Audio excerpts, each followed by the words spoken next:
अस्सलाम वालेकुम नाज़रीन, मैं हूं आपका मेज़बान मोहम्मद इरफान मुराद। हम बात करने वाले हैं कुल्लू उस्मान 145 वॉल्यूम के दूसरे ट्रेलर के बारे में। नाज़रीन, हम शुरू में उस्मान साहब कहता है, तुम हमेशा साय की मानंद झुक कर हमला करते हो, अब मेरे सामने आकर हमला कर रहे। ये अल्फाज उस्मान साहब मंगोल कमांडर को कहता है। उसके बाद मंगोल कमांडर कहता है कि मैं तुम्हारा सर कलम करके एक दस्तान लिखूंगा। उस्मान साहब कहता है कि तुम सब लोगों को मैं मिट्टी में मिला दूंगा। उसके बाद अलाउद्दीन कहता है कि मैं तुम्हारी जबान से निकले हुए अल्फाजों पर यकीन नहीं करूंगा, मैं तुम्हारी आंखों पर देखते हुए यकीन कर सकता हूँ, तुम्हारी आंखों के अंदर देख के यकीन करूंगा। उसके बाद फातिमा खातून कबीले के अंदर दाखिल होती है और वो कहती है कि माँ, गुंजा खातून अलाउद्दीन से मोहब्बत नहीं करती।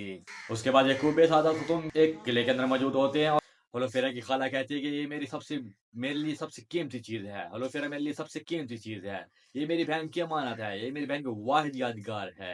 उसके बाद यकूब बे कहता है कि मैं अल्लाह के हुक्म से और पैगम्बर सल्लल्लाहु अलैहि वसल्लम की सुन्नत के मुताबिक मैं अपने बेटे मेहमद का होलोफेरा के लिए हाथ मांगता हूँ। उसके बाद उरहान कबीले के अंदर दाखिल होता है और तोड़ फोड़ शुरू कर देता है और कहता है कि तुम अपनी मौत की तरफ बढ़ रहे हो मेहमद, अपनी मौत की तरफ, मैं तुमसे इस चीज का बदला जरूर लूंगा। उसके बाद यकूब बे कहता है कि हमने ये सरजमीन इसलिए अपने पास नहीं रखी कि इसको खो दें, अब बहुत से सर कुचले जाएंगे। उसके बाद ये उस्मान साहब किले के कमांडर उस्ताद गेरे को कैद कर लेता है और कबीले के अंदर लेके आता है।